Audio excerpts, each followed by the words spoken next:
오늘은 야곱의 아들들이 어떻게 달라지고 있는지에 대해서 한번 생각해 보도록 하겠습니다.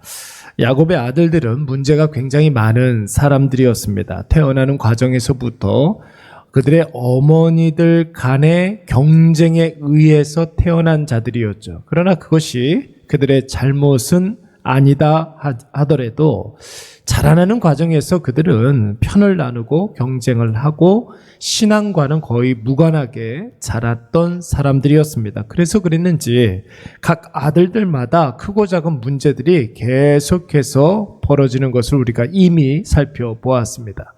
첫째 아들 장남 르우벤은 그의 서모였던 빌하와 통간을 함으로 아버지 야곱의 얼굴을 부끄럽게 한 자였고, 둘째 아들, 셋째 아들, 그러니까 레위와 시므온은 어떤 사람들이었습니까? 세겜성에서 잔혹한 방식으로 남자들을 무참하게 학살하고 노략했던 사람들, 바로 레위와 시므온이었습니다.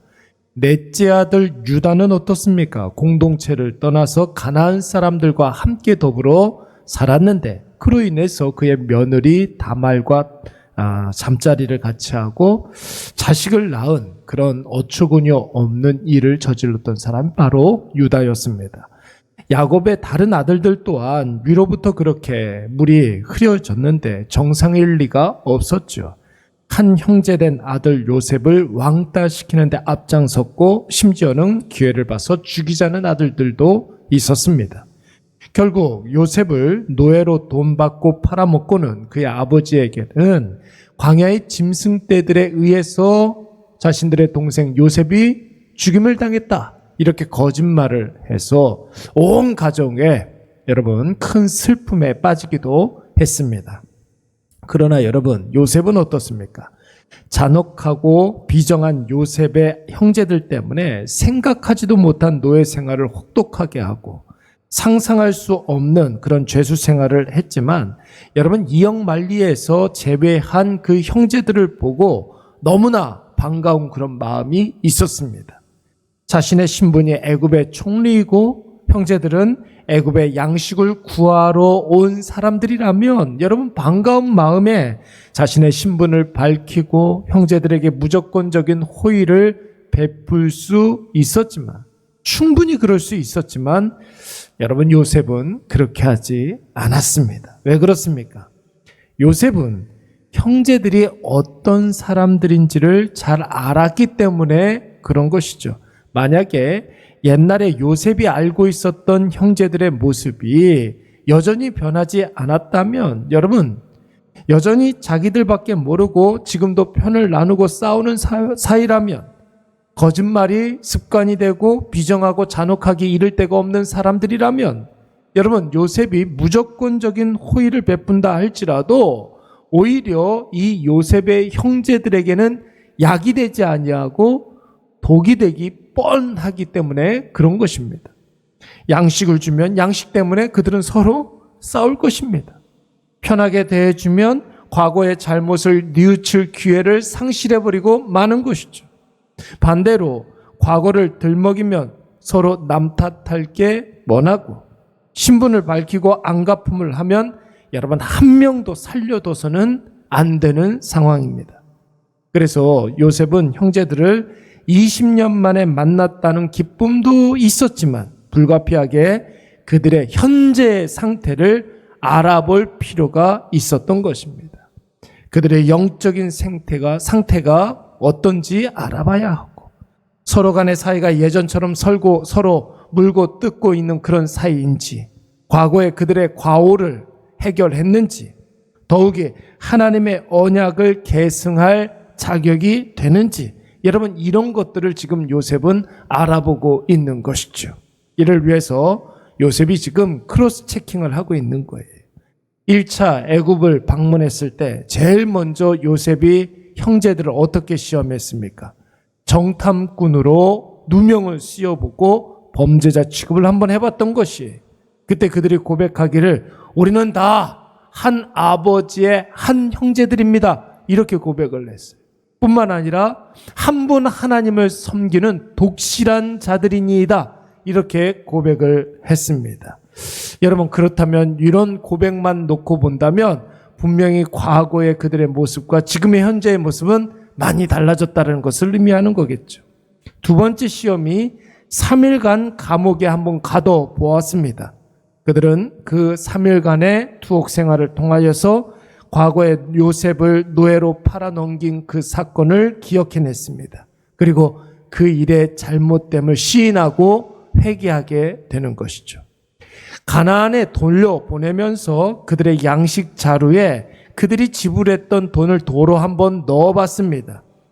그렇게 해서 애굽 총리와의 약속을 기억하고 있는지, 약속을 지켜내고 있는지를 알아보게 된 것이고, 막내 아들, 막내 아우 베냐민을 데리고 오라고 신신당부함으로써 자신의 유일한 동생 베냐민이 자신이 당했던 어려움을 지금 당하고 있는지 아닌지를 보려고 했었던 것입니다. 그리고 오늘 본문의 말씀에 보면은 마지막 시험을 지금 이 형제들에게 하고 있는 것이죠.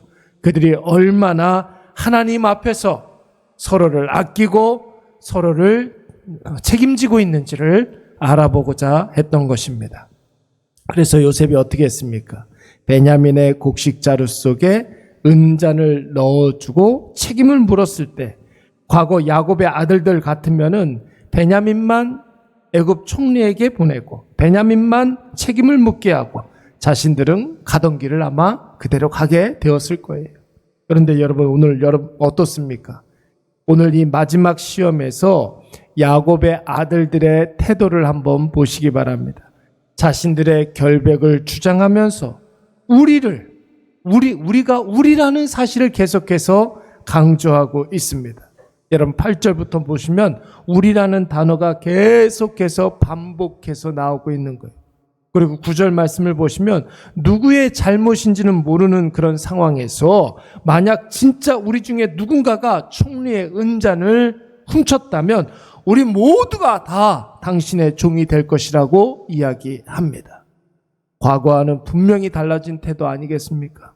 그들은 원래 편을 나누고 서로 경쟁을 하고 싸우던 자들이었어요. 그런데 지금은 그들이 고백한 대로 한 아버지에게서 태어난 한 형제임을 강조하고 있습니다. 누군가에게 문제가 벌어졌을 때 그것은 한 사람만의 잘못이 아니요, 모든 형제들의 잘못이기 때문에 우리 모두가 책임져야 할 문제라고 지금 고백하고 있는 것입니다. 사랑하는 여러분, 야곱의 형제들이 과거와는 다르게 서로 하나됨을 인식하고 하나됨을 경고히 하는 이유가 무엇이겠습니까? 여러분, 그간의 어려움과 힘든 시험의 과정을 통해서 그들의 최대의 약점이 지금 보완되고 있는 것입니다. 극심한 기근으로 인해서 그들은 한 운명 공동체임을 자각했습니다. 양식을 구해야 한다는 공동의 미션이 서로의 짐을 나눠지게 했습니다. 큰 권력 앞에 억울한 누명을 쓰고 자신들이 누구인지 어떤 존재인지 그들은 깨닫게 되었고, 그들 중 한 형제가 볼모로 잡힌 상황에서 형제를 살리기 위해서 그들은 총력전을 했습니다. 사랑하는 여러분, 그런 장면에서 봤을 때 시험은 우리에게 당장의 힘듦과 어려움을 주지만, 그래서 하나님 앞에 우리가 늘 볼멘 소리를 할 수밖에 없지만, 여러분, 시간이 지나서 하나님의 때가 되어서 결정적인 순간이 되면 나 자신이 이만큼 성장해 있는 것을 우리는 확인하게 됩니다. 한평생을 살면서 여러분, 경제적으로 힘들어 보지 않은 사람들이 누가 있겠습니까? 금액의 크고 작음의 차이는 있겠으나 여러분, 물질적인 시험을 통해서 우리가 모든 것의 주인이신 하나님을 고백하게 되는 것입니다. 한평생을 살면서 건강상의 문제가 전혀 없는 사람 누가 또 있겠습니까? 그러나 그 일들로 말미암아 우리는 생명을 주신 이도 하나님이시고 생명을 걷어가시는 이도 하나님이시고 죽음의 의미를 알게 하시고 죽음 이후에 소망도 우리가 갖게 되는 줄로 믿습니다. 우리 인생에서 만나는 모든 문제들이 다 이와 같습니다. 누군가가 옆에서 친절하게 자세하게 설명을 해준다고 해서 우리가 다 깨닫는 게 아니지 않습니까? 내가 직접 경험해 보면서 알게 되고 체득하게 되는 것입니다. 그 모든 과정들이 다 사실은 시험의 과정들인 것이에요. 그 시험을 통해서 나의 것으로 삼고 내가 하나님 아버지 앞에서 조금씩 자라고 성장하게 되는 것이죠. 오늘도 우리에게 여러 가지 시험이 있을 터인데 그 모든 시험을 자람과 성숙의 기회로 삼으시기 바랍니다. 고난과 환난의 상황을 영적 성숙의 과정으로 삼으시기 바랍니다. 모든 것을 다 하나님께 맡기시고 그 이후에 하나님을 더욱더 선명하게 바라볼 수 있는 저와 여러분이 되시기를 간절히 축원합니다. 우리 말씀을 생각하면서 한번 기도하도록 하겠습니다. 함께 기도할 때 시험과 연단을 통해서 우리가 더 많이 자라고 더 많이 성장할 수 있도록 주여 도와주시옵소서. 어떠한 시험 앞에서도 결단코 불평하거나 원망하지 아니하고 시험 이후에 영적인 성숙을 기대하게 하여 주시옵소서. 우리의 성장이 마음에는 담대함으로 남게 하시고 하나님께는 영광이 되게 하여 주시옵소서. 우리 이 시간 다 같이 한번 통성으로 기도하도록 하겠습니다. 사랑이 많으신 하나님,